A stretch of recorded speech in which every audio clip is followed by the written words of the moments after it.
Welcome to Season 4, a new season of the Leader's Way podcast. Misty and Whitney, I'm so thrilled to be gathered around the table with you. Woohoo! It's amazing.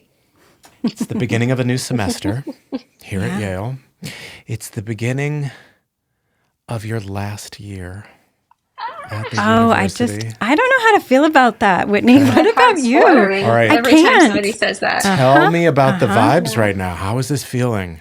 I am really excited because school is my happy place. So I'm happy I can't wait to sit down in a classroom again. I have my syllabus already going. I am not even kidding you. This is how excited I am.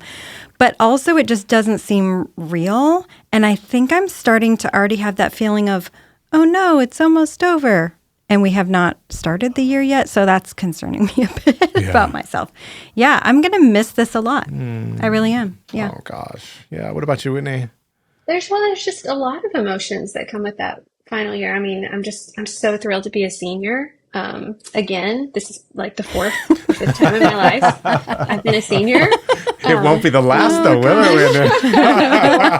The last one is like the long-term senior.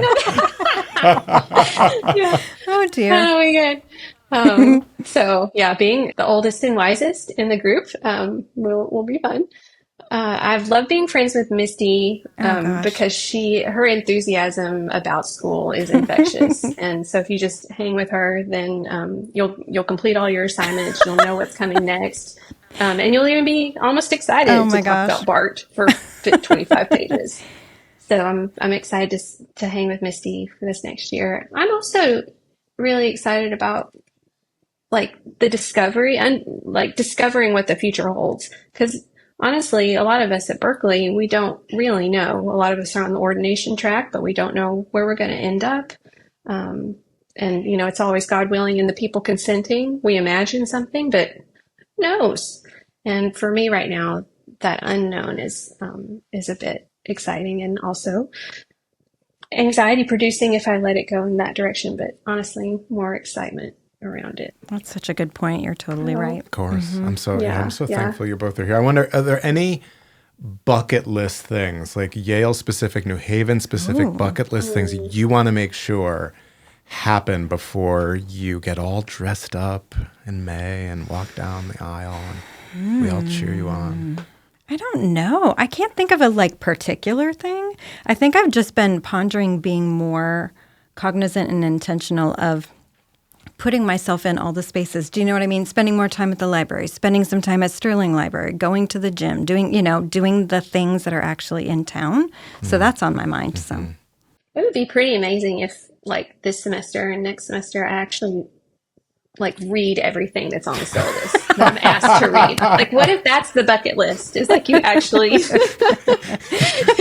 Whitney's dirty little secrets emerging so great. Before the world. It's so real. Oh, come on. I'm going to try to not read unless everything. You're Misty, you can't possibly read everything. No, I was having this conversation with, I don't know, a dozen students. Come on, it's humanly impossible to read everything. And Misty, you were a first-year student. You're I read every single word. I was she's not telling the truth. Okay. But I was now that I know you, you were totally telling the truth. Okay. But I will admit that actually last semester kicked my tail with that because a certain professor who will go unnameless, Jennings, would assign 400 pages of reading sometimes a week, every week. And that is more typically how much you would have total. So that meant I was looking at 700. There were a few pages that went unread, skimmed, or something. Even though we know that, it's good. It was good for us. And whatever Willie Jennings tells you to read. Oh my gosh. You should read it 5 times and then have him tell you about it. Yeah. You should do understand anything he tells anything you to do. he says. It's so true. We got a great episode in season 2 with Willie Jennings for listeners. Go back. That's right. Yep. It was great. Follow along throughout the year. Listen to all the episodes to track your journeys through. See how much we read or don't read. I guess speaking of journeys, we're going on a journey today. It's one that's heavy. It's intense. We're going to have a conversation today about suicide and mental health. And if this conversation feels overwhelming, like it's too much for you, you may need to step away, or you may need to find yourself actually leaning in to find in the wisdom in the conversation some of the support you need. So we're just sharing that at the outset. Church spaces have sadly not often been places where we've been able to have thoughtful, intelligent, well-informed, science-informed conversations about suicide, and often we do so much more damage, even as we minister to people who've been touched by suicide, right? So this conversation feels really, really important, and we have with us Michelle Snyder, who's spent, the last couple of decades or more of her life researching, writing, ministering, and thinking about how the church can be more compassionate, more responsive, and more life-saving, really, around issues surrounding suicide. With as many people as we know are listening to this, we know that there are some of you out there who are really affected by this directly, and so we wanted to offer to you the National Suicide Prevention Lifeline. And that number is just 988. So whether you need it or it's something you can pass on to someone else, we hope that's an easy thing to remember. 988, the Lifeline. So I'm going to introduce Michelle Snyder, who is the executive director and a trainer at Soul Shop. Michelle has been a key member of the Soul Shop since its inception in 2014. With her background in both social work and theology, Michelle is uniquely equipped to serve as the primary Soul Shop presenter and faith community specialist. She's led presentations in 37 states and 4 countries and has been a featured speaker at several national and state level conferences. Michelle is also the co-author of Life, Death, and Reinvention, The Gift of the Impossibly Messed Up Life. Beyond her work in suicide prevention, she's a mental health therapist, executive leadership coach, church consultant, and a devoted mother of 2 teenage daughters.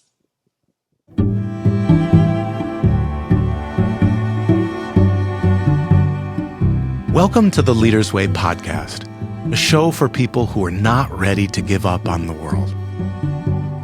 We convene sacred conversations with luminaries, scholars, and spiritual leaders who explore the creative vision needed to lead change in our aching world. I'm Dr. Brandon Nappi, lecturer at Yale Divinity School and executive director of the Office of Transforming Leaders at Berkeley Divinity School at Yale. I'm so glad you're here. Michelle Snyder, welcome to the Leader's Way podcast. Thank you very much. Good to be with you.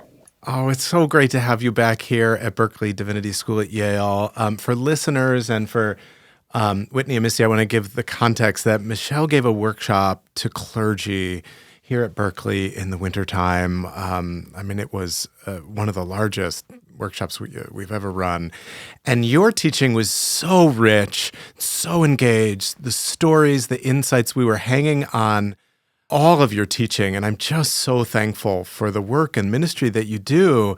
And you were kind enough to hop back on and share your ministry and your teaching on the podcast. So thanks so much for coming on back. Sounds funny to say that I'm always happy to talk about suicide, but it's true.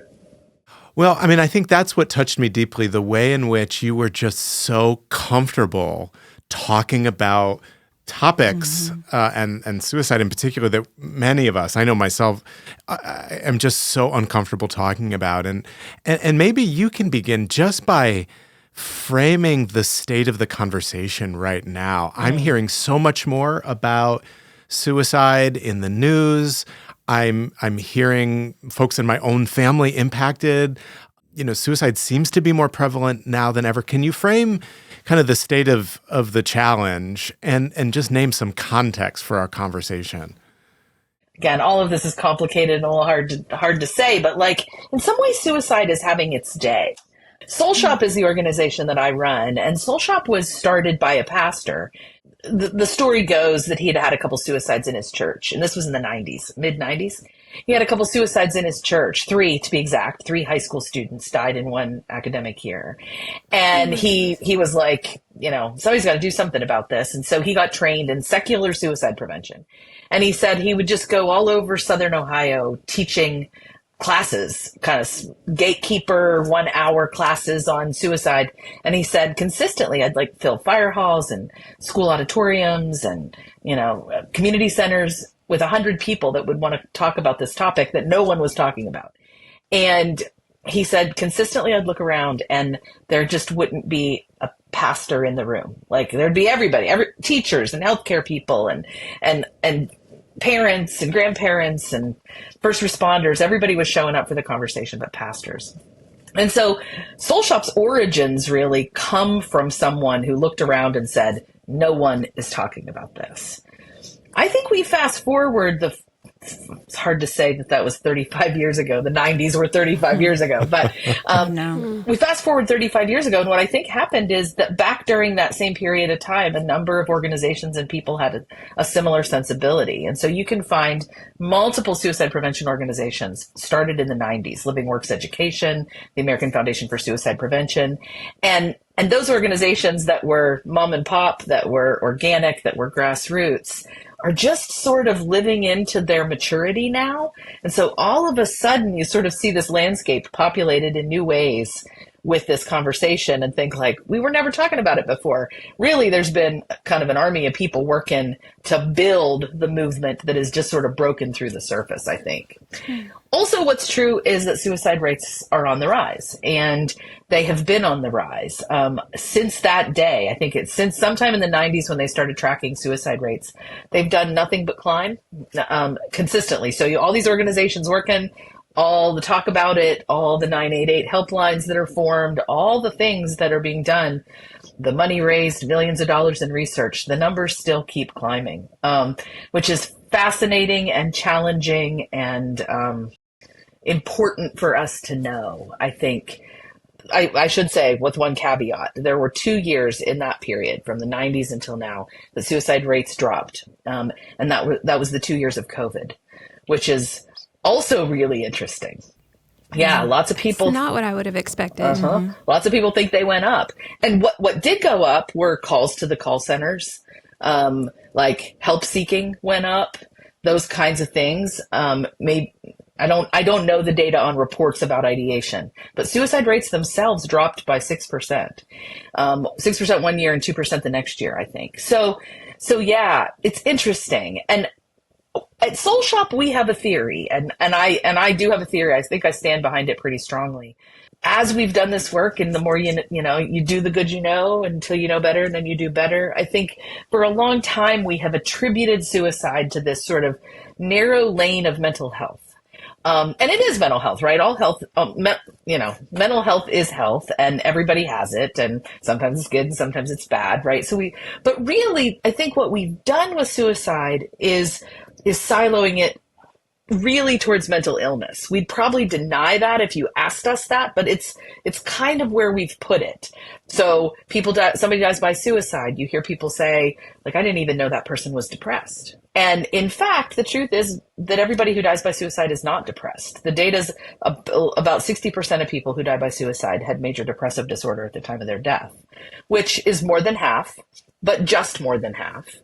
And there's a difference between, biochemical depression that's just sort of comes from nowhere and the kind of situational depression that comes because of life circumstances. So we've put it in that lane, and we've done a lot of thinking about kind of channeling people towards therapy and channeling people towards medication and channeling people towards hospitalization. There's been a lot of fear about suicide in the past, about liability around it. If you tell me you're going to kill yourself, I've got to tell somebody. And so we feel like we need to put them in the hospital. All these things, I think, have inadvertently, accidentally helped to stigmatize the issue further. And Soul Shop, my organization, is built around a quote from a suicidologist who also back in the 90s was doing this work. His name was Dr. David Litz, and he chaired the Surgeon General's Task Force on Suicide Prevention. And he said, people die by suicide for all kinds of reasons, but it basically comes down to two: a loss of hope and a loss of social connection. I think we know more now. I think we also know that there's a thwarted sense of belonging that's part of that, and that lots of research is being done about what the other factors are. But if you think about hopelessness and isolation as the primary drivers, as opposed to sort of going down the path of depression, it shifts it away from this sort of biochemical factor, which is there, it's often there as one of the contributaries, but makes us ask different questions. It makes us ask different questions of the world that we live in. It explains some more things about, like, why are these rates rising as we're increasingly isolated on our phones? Why are these rates rising in worlds where discrimination and mass incarceration are not going down, but instead are going up in spite of a Black president? And, where did the arc of justice go? And all of those kinds of things that lend themselves to isolation and despair. So I think in some ways, this is a long answer to your question, but I think in some ways, the rise in suicide rates has something to do with being a little bit on the wrong track around some of that stuff. If I'm experiencing suicidality and you keep telling me you need a therapist, and I know I don't need a therapist, I need a job. Like, I don't need a therapist. I need a friend. I don't need a therapist. I need to not file for bankruptcy. Like, those are the kind of things that create some dissonance in the industry that I think is part of our problem. I think we're doing better. I think we're starting to think about how to get upstream. But so suicide rates have been on the rise. Almost 50,000 people die by suicide every year at this point. And I think part of suicide having its day is that it's just getting bigger and bigger, and it's harder and harder to avoid. So sorry for the long answer, but. No, thank you. No, we needed that context, and I appreciate the fulsomeness of that answer. And it also brought up all kinds of questions. I think for all of us, probably. One of the questions that I'm holding right now, you talked about the siloing and the stigmatization of suicide, and the kind of restrictiveness of putting it into a lane of mental health. And I'm wondering about, other lanes that we could put it in. And your organization is definitely one of those spaces where you're thinking about it differently or trying to unsilo it, desilo it. Yeah. So I wonder if you could say a little bit more about that, how you feel like that's another way of addressing, or an important way, and faith is a real key piece of this. Yeah, there is data to suggest that affiliation with a community of faith is protective against suicide. So I'm a little careful with that statistic, because on one hand, I don't want people to think this doesn't exist inside the church. And on the other hand, I want communities of faith to understand that they, just by virtue of being and by virtue of sort of the act of giving people a place to feel connected to, something bigger than themselves, a place to be seen and a place to be involved, it can be protective. How Living works, probably the gold standard secular suicide intervention training company in the world. They're from Canada. The way they frame it, this whole conversation, is to talk about the river of suicide. And where they start is by talking about how rivers get fed, which is with multiple contributaries, right? There's multiple feeders into a river. And Living Works would say, suicide is never about just one thing. I never want to be global, but, sometimes you can have a real bad day that just overpowers your capacity to deal with it. But for the most part, suicide is almost never about just one thing. And they say it's multiple contributaries that feed this river. In Soul Shop, we talk about 7 of them. We've got 7 different sort of categories. When you say, like, sort of mental health is one of the lanes, what are the other lanes? So we would say just sickness in general, whether you've got a mental illness like anxiety, depression, bipolar disorder, whatever, or chronic pain is a suicide risk. Yeah. Terminal diagnosis, chronic diagnosis, all of those are higher risk. So you've got sickness, and then add to that shame. Sometimes people have there's something wrong with them, but sometimes they've done something that they feel bad about themselves, right? They feel guilt, they feel regret, they feel remorse. Sometimes it's shame around gender and sexuality issues, or around body dysmorphia, or around comparing myself. I mean, teenage girls' suicide rates have skyrocketed as they've had access to all these sort of false notions of beauty, right? So you've got this kind of shame dynamic going on. And then stress. Farmers have one of the highest suicide rates by vocation. Wow. And I always say in my trainings, like, how stressful must it be for the entire legacy of multi-generations of your family's heritage, inheritance, vocation, identity, hanging on whether or not it rains. Like, what a crazy amount of stress that is. And then we talk about the societal and systemic issues. Some of the fastest growing suicide rates, the most concerning, are in Black and Brown communities right now. Indigenous communities have the very highest suicide rates of any ethnic group. Suicide rates for white men peak around between 45 and 65. But for Black men, they peak around 25. And so there's this kind of question of like, what are those what's that discrimination and oppression that's being experienced there that's creating hopelessness?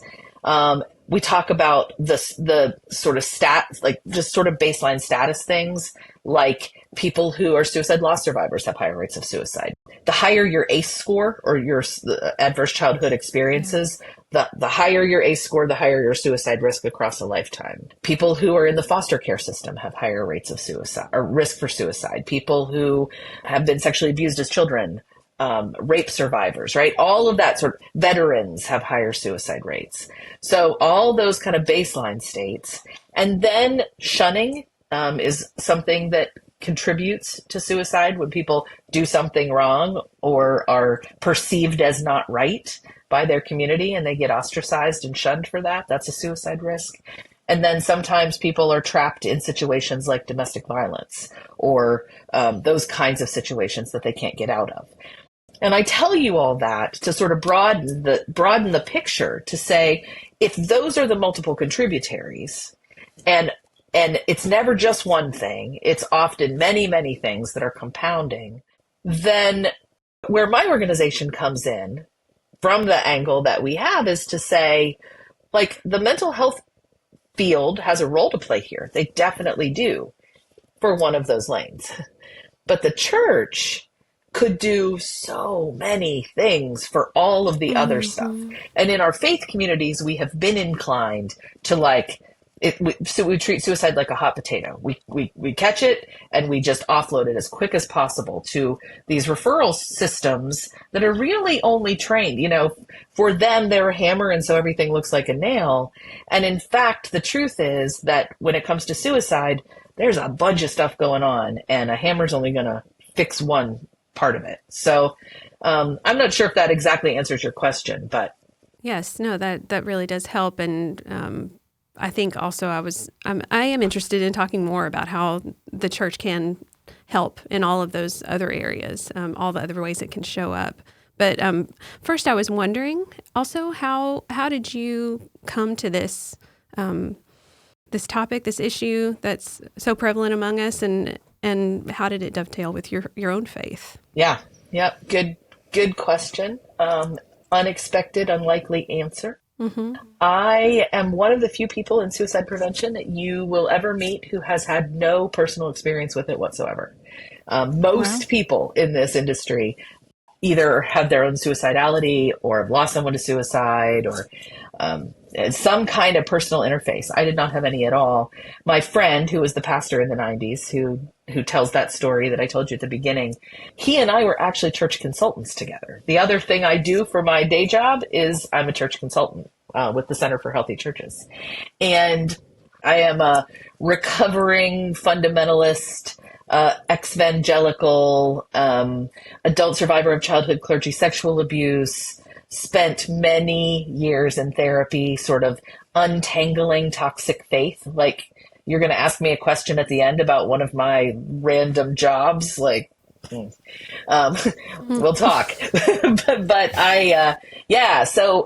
so I got a really good picture and have spent a lot of time thinking about how churches get it wrong, how churches can get it wrong, how faith communities can make it worse.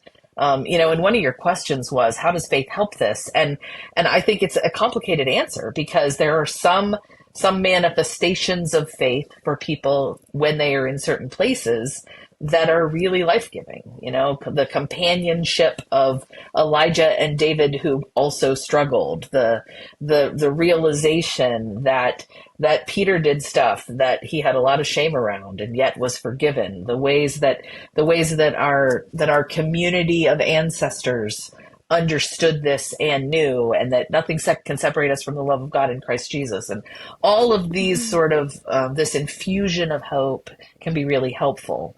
It can also be really isolating when ask and you shall receive and I'm not receiving, or when my faith community is teaching a gospel that says that I'm bad and wrong and need to be different in order to receive love.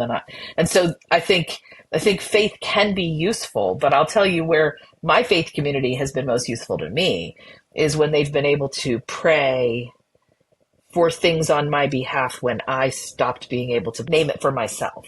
I think when people are in despair, often they don't need, sometimes the text can help. No shade on scripture, but sometimes the value of a community of faith is that the community can believe on our behalf. In Soul Shop, we talk about the story of the Philippian jailer. Paul and Silas are in jail, and most people miss the fact that when the jailer thought that they escaped, he was about to fall on his sword and kill himself. And what the text says is that Paul cried out from the darkness and said, "Do not harm yourself, for we are all here." And Soul Shop even has t-shirts that say that, "Do not harm yourself, for we are all here." And the beauty of the text is that Paul says, you're not as alone as you think you are, and you have more options than you realize. And we will believe it on your behalf until you can believe it for yourself. So when we talk about the value and power of the faith community, I think I'm pretty slow to just start peddling passages about hope. I think that's a Maslow hierarchy, self-actualization kind of level, right? Right. And when people are in despair, they're at the very bottom of that. What they need is held. They need physically held. They need held in their faith. Thinking about those stigmas that you mentioned earlier and how this topic gets treated like a hot potato that lands in our lap and we want to toss it away as quickly as possible. What do you think are some ways that faith leaders can work to destigmatize it before the hot potato lands in their lap? Because from what you've said before, those hot potatoes are sitting in their congregation as it is, right? This difficulty is out there for everyone. What is the best thing for leaders to do? It's a really good question. There are thousands of answers, and I think your question is the answer, right? Do something. Do something before the crisis, right? Right. First of all, they should attend a Soul Shop. No, I'm just kidding. Sounds like it. Yes, that's true, but I'm just kidding. I do think that it's a slow and steady turning up the temperature, right? When a person is sitting in your office, saying, "I got a gun in my truck, and I need you to keep me here because I plan to use it on myself if I walk out there." That's a terrible time to start getting acclimated to this conversation, right? One of our directors for Soul Shop for Black churches is a pastor, and I am watching him using suicide and a pastoral prayer as part of a really long list of things people might be dealing with. It was a one word, one time as a one-off. And then I started listening to him. He would do it. He does weekly devotionals. And one of the devotionals was on people who are struggling with things they can't quite handle on their own. And he mentioned, I have a therapist. And so it was just this really slow trickle. Yeah. And now the water's really running. One of the things we do in Soul Shop is a really intentional process of here's all I want you to do. I want you to turn to the person next to you and use the word suicide in a sentence. And I don't even care what the sentence is. I just want everybody to get the word out of their mouth. And let's see how that felt. We can't talk about this if we can't talk about it. So let's use the word suicide.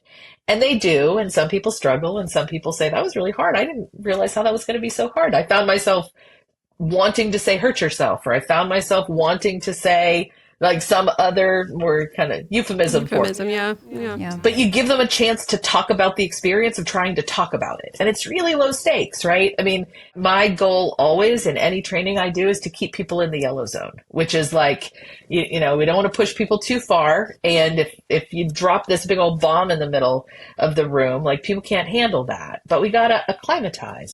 One of the exercises that we do in the training is to have everybody write down the names of 3 people that they could call if they ever start thinking about suicide. It's a great exercise because, number one, suicide is just a gateway conversation. People who are thinking about suicide don't want to be dead. They just want to be out of the pain that they're in, right? Mm-hmm. And so when you ask someone if they're thinking about suicide, really what we're saying is, does it ever hurt so bad on a scale of like 0 to 10, the pain scale? If 0 is no pain and 10 is suicide, like, does it ever hurt so bad that it gets to the point of suicide? We're asking about pain. So people who are thinking about suicide, it's never about suicide. It's often about domestic violence. It's often about experiences of shame or regret. It's about trauma. It's about substance use and abuse. It's about the stuff that we can't shake. It's about feeling like a failure. It's about feeling like my future has no hope or prospects. So when we say write down the names of 3 people, we're really saying, like, who are your people? Who are your people for suicide? Yes, but who are your people when you have a really bad day?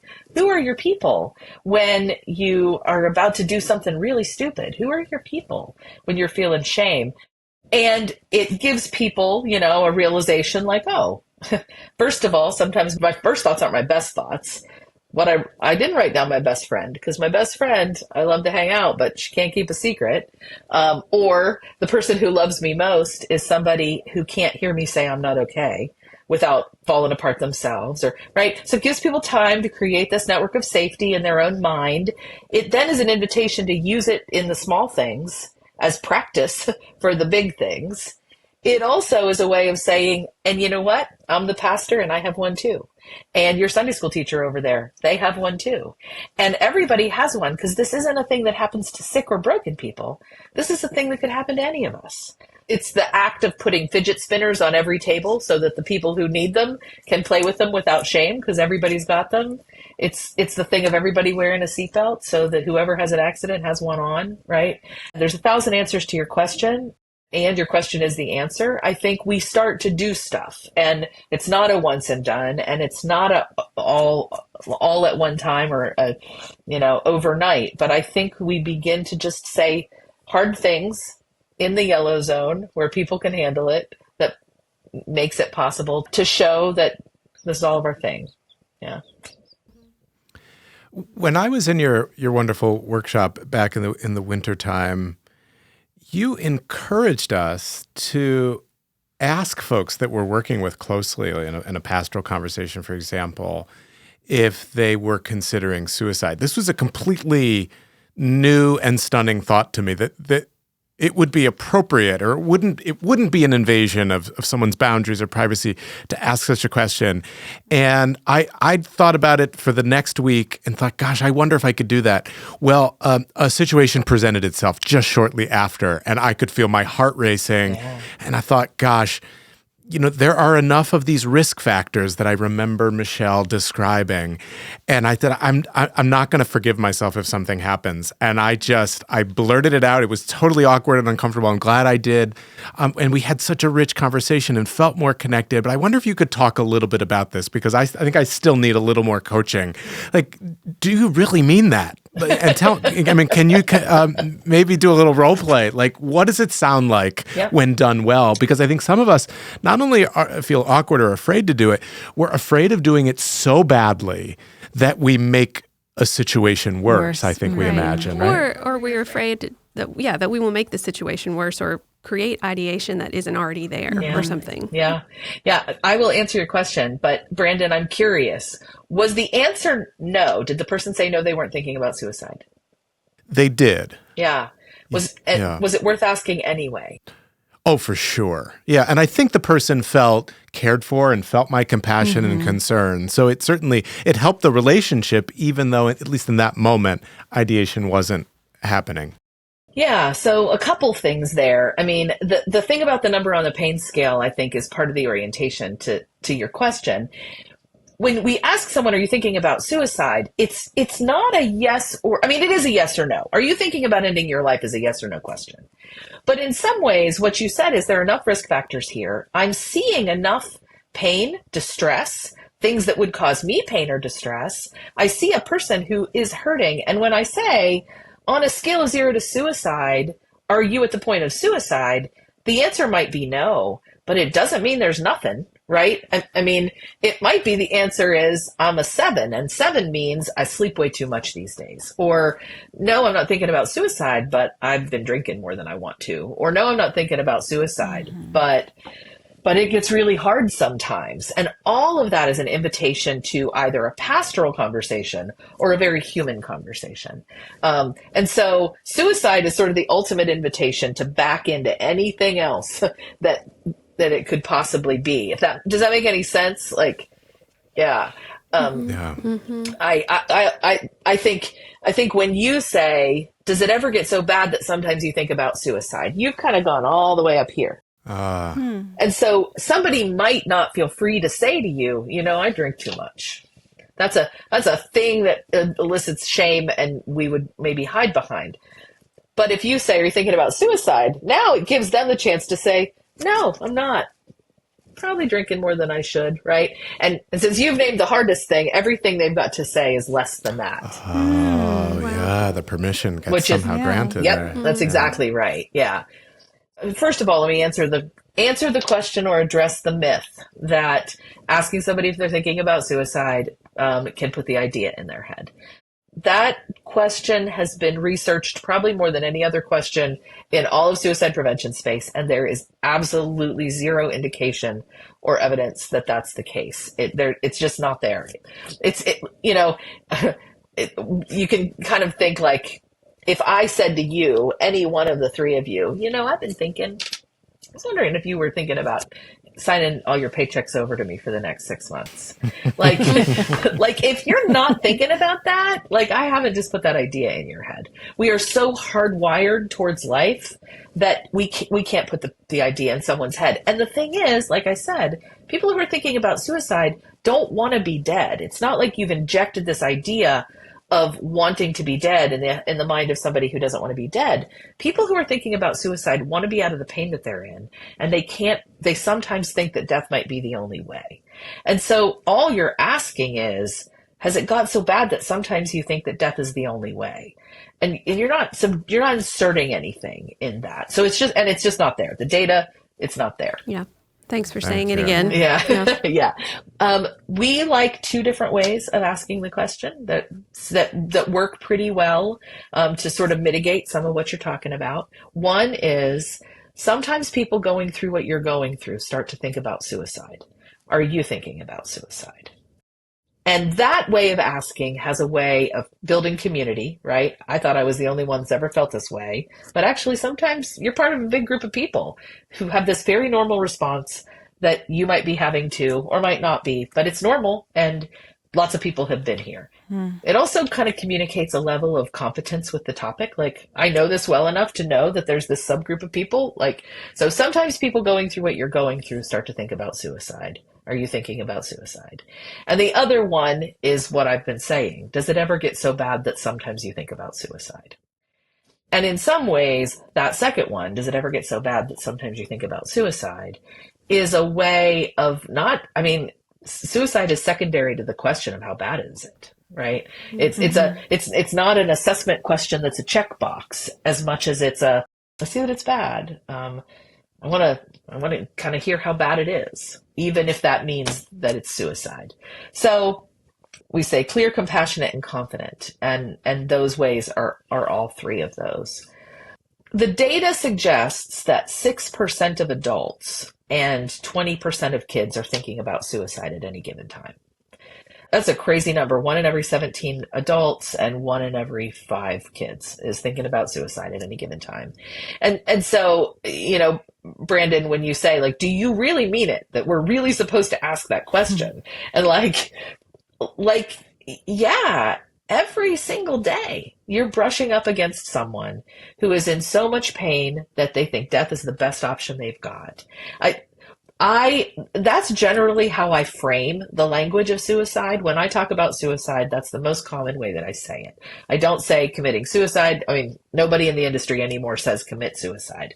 That's become a stigmatized way of talking about suicide because we commit things that are wrong. Like we commit crimes, we commit sins, right? Are you thinking about suicide? Or if somebody dies by suicide is the preferred language. But all of that like sort of makes suicide this thing, this scary hot potato, if you will, this sort of standalone entity that's scarier than all the other things. And I like to frame it, language shapes culture. I like to frame it as people who are in so much pain that they think that death is the best option they've got. People who think the world would be better off if they were not in it.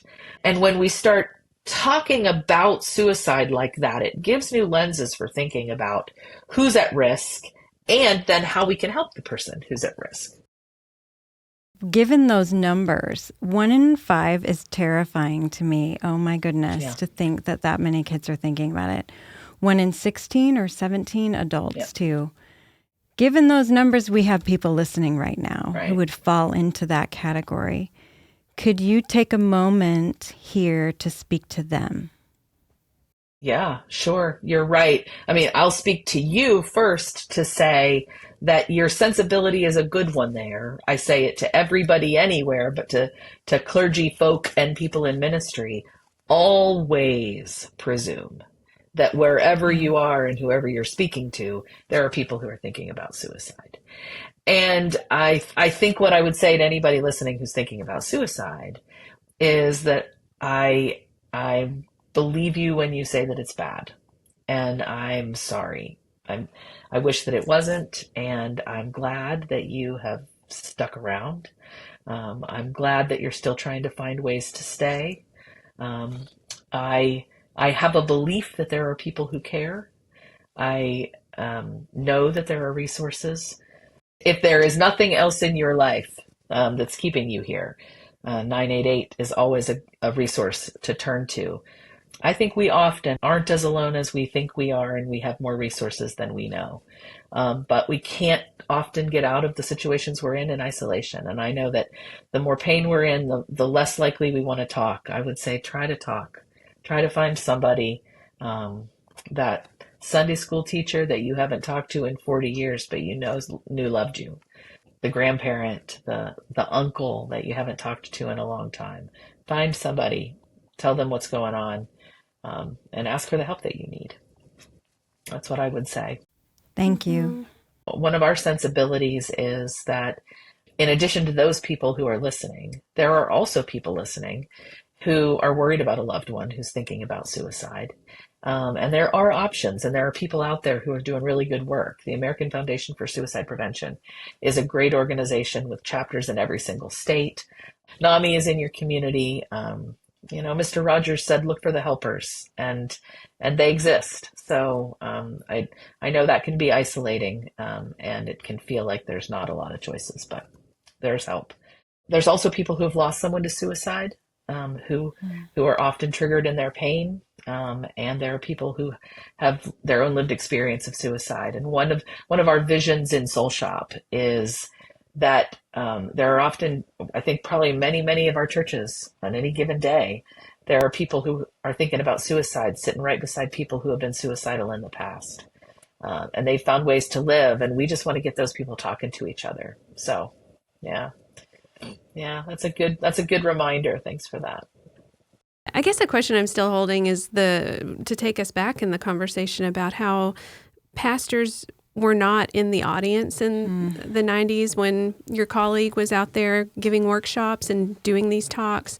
Are you seeing a shift in church leadership and in church communities, congregations around this issue? Are you seeing rays of hope or signs of hope? Yeah, sure. About how we're showing up. Yeah, for sure. What does that look like? Well, the kingdom comes here and there now and again. I mean, I do think, there was a time that we didn't talk about cancer because I think we are natural. I wasn't born then, but there are people who remember those days.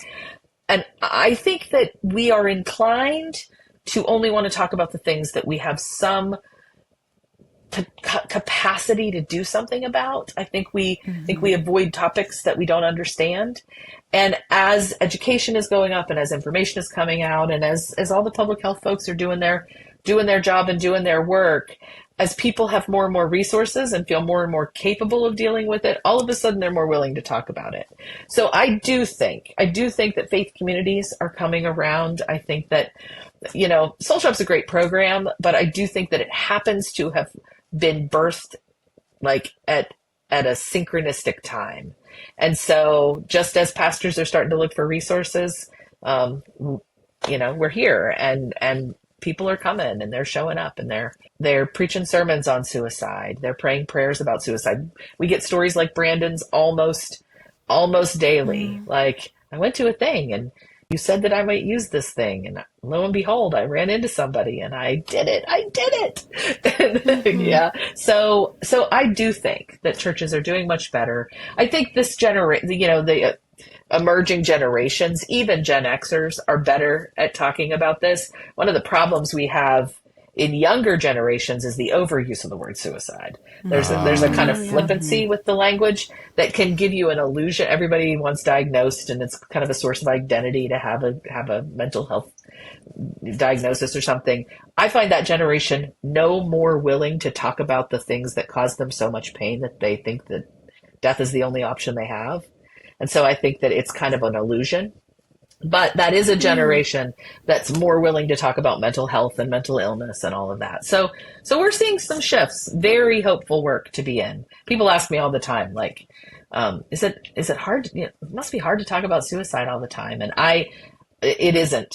It isn't. What I get to be is the arbiter of hope in some pretty dark spaces. So that's good stuff. I mean, thank you so much for all this work, Michelle. I wonder, before we end the conversation, if you'd share a little bit more about Soul Shop. We have a lot of clergy leaders listening in, a lot of folks who are members of the church who are just really intrigued by your work, feel called to engage with this. How can they engage with you at Soul Shop? What sorts of programs do you run? Obviously, you do clergy trainings. Do you come to churches and do things for faith communities locally? We do. Yeah, we do. So Soul Shop is the national movement, actually international. We launched into Africa in January. It's an international movement where we do a one-day training for faith community leaders. We define that broadly. That's pastors or youth ministers or deacons or parish nurses or Stephen ministers or anybody who wants to be more involved in the life of the church, in mental health ministry in the life of the church. We teach them all how to build what we call soul-safe communities. Then teach them how to take that out into their church and do it as well. We do a whole biblical analysis of all the places you can find suicide in the Bible. We have them write a prayer that uses the word suicide, and then we pray together those prayers. We talk about all of those. We call them 7 S's of suicide: the stigma and the shunning and the shame and the being stuck in a life that's not working. Help them sort of really roadmap for their own congregation what it would look like to pick up some of those and take them on as missions. And so that's what Soul Shop is. After you go through a Soul Shop, we have a curriculum that they can take back to their congregation and start using it to run with their own people. We believe in a soul-safe community. Every person in the church has been taught to ask the question, has been given the opportunity to practice that, has a list of resources to lead people to safety, has been given a script for how to ask the questions, has the names of 3 people written down. So our curriculum helps the leaders in the communities to take that back into the church. We have Soul Shop for leaders, Soul Shop for youth workers, Soul Shop for campus ministry, Soul Shop for Hispanic churches, Soul Shop for Black churches. It's translated into Spanish. We're currently working on Soul Shop for Korean churches and Soul Shop for Indigenous communities. Oh, and Soul Shop Africa too. So translated into Spanish and French. The way it works is that somebody who wants to bring us to their community calls and says, will you come? And then we say yes. And so that's often, we've been brought in by, continuing ed programs at seminaries, by dioceses and conferences and presbyteries, by ministeriums in a community, by churches large enough. There's an Episcopal church in Connecticut that's bringing us in October. Anybody that has the heft to do it, small church of 25 people in rural Vermont might struggle to both afford it and fill a room. But one of the most robust ones I ever did was in Northwest Minnesota in a farm town of 200 people. And There was a murder-suicide on the reservation 10 days before the event, and I think there were more people in the room than there were residents of that town. So yeah, if there is a will and a desire to bring us in to do that, we're one phone call away. The website's soulshopmovement.org, so you can learn more there. Well, one of our traditions here on the Leaders Way podcast is to combat what we see as this putting experts on pedestals. We know that experts and people with a certain amount of expertise are real people like anyone else. And so we have a little tradition of asking some fun questions so we can further get to know you. So even conversations this serious often end in joyful and hopeful ways. And you have a way of radiating joy and hope even as you lean in to really difficult conversations. So I suspect this might come quite naturally to you. Well, Misty, what do we call this segment? It's time to play Holy Cow, a game that's inspired by our mascot, St. Lucas, who is a winged ox, believe it or not. So our first question for you today is, what is your favorite snack? We and my family have recently rediscovered like plain rippled potato chips and old-fashioned French onion dip. Oh, so good. Like the 1980s French onion dip and chips. Yeah. So it's the newest favorite snack. I like that. Yeah. That's a good one. Oh, that French onion dip. I haven't thought of that in years. I know. And then you're like, why did I forget about it? Exactly the question. All these flavored chips and stuff. And we were like, where did French onion dip go? Why did we stop this? Yeah. So that's what. Okay. What about your favorite way to unwind after a long day? I'm an avid reader. And I almost only read fiction. So a glass of wine in my recliner with a 300-page fiction book. 500 is too many. 200 is not enough. 300 is exactly the right size. Novel. Yeah. Mm-hmm. A random former job that you would like to share? Well, I told you that I was a fundamentalist, recovering fundamentalist. And I lived in New York City, and I would dress up as a clown with a boombox and go to Coney Island and and do puppet shows and fantastic. Nope. I was about to say, it sounds like the beginning of a horror film. A clown with a boombox at Coney Island. Yeah, Jump scare.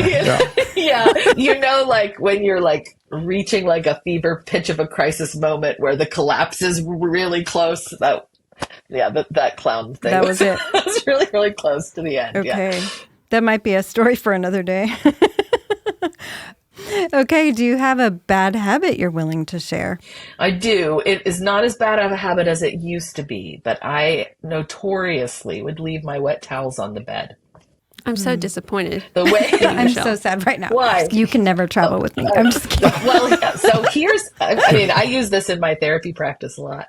My husband would early marital conflict and nag and stop and why don't you and would you please, and it wasn't working. It didn't work at all. It didn't penetrate until he just started. He didn't say a word. He just left them on my pillow. And so I would go to bed at night and my towels are I'd have a wet pillow, and it broke me like nothing has ever broke me. Yeah. So I still do it from time to time, but it was a great strategy. Kudos to his brilliance on that. That is pretty great. Okay. The best one of all. Who plays you in the movie version of your life? I don't know. What do you think? All of a sudden, I'm picturing that. Who was it that was on like Cagney and Lacey? Tyne Daly. Did I Was that Tyne Daly? I think you're right. Maybe she's a wonderful actress. Mm-hmm. Such a talented actress. Mm-hmm. But I don't know. When somebody asked me this question once, I just decided to pick the person that I admire most, the actor, actress I admire most, which I will say is Meryl Streep for everyone who wants to know. Oh, that's a strong answer. It is a strong answer. Yeah, she can do anything. I don't want to steal that from you, but no, you should. You should have her. Yeah, just for today. Yeah, we're not delving back into deep stuff, but we've been so many selves, right? And that's so true. Yeah, and there's this kind of like one of my adventures last year was like buying a mermaid tail online and like learning to swim like a mermaid in somebody's backyard. And then on over here, I'm like a nationally renowned speaker that like garners respect from the masses. And so I don't know. And in your spare time, you're a mermaid. I love it. I just feel like Meryl Streep could do all of those Well, roles. maybe that's true. She checked all those boxes. Exactly. It's true. Well, thank you so much, Michelle, for your ministry, for making time for us. Would you offer a prayer or a blessing for our podcast and our listeners? I would. And in fact, what I have done is pull up the benediction that we close every soul shop with. Oh, beautiful. Yeah, and it is from St. Francis. May God bless you with discomfort at easy answers, half-truths, and superficial relationships, so that you may live deep within your heart. May God bless you with anger at injustice, oppression, and exploitation of people, so that you may work for justice, freedom, and peace. May God bless you with tears to shed for those who suffer pain, rejection, and isolation, so that you may reach out your hand to comfort them and turn their pain into joy. And may God bless you with enough foolishness to believe that you can make a difference in the world, so that you can do what others say cannot be done, bringing hope and kindness to all God's children. Amen. Thank you for joining us today on the Leaders Way podcast, a show for people who are not ready to give up on the world. We hope you found the episode expansive and nourishing. If you enjoyed the episode, please be sure to subscribe, rate, and review the podcast on your favorite platform. Your support helps us to continue bringing you sacred conversations with luminaries, scholars, and spiritual leaders who are dedicated to transforming our world. For more information about our guests and to catch up on past episodes, visit our website at berkeleydivinity.yale.edu. Follow the show on Instagram at theleadersway.podcast to stay updated on future episodes and events. Until next time, I'm Dr. Brandon Nappi, walking with you as you lead with courage, wisdom, and compassion. And until next time, peace be with you.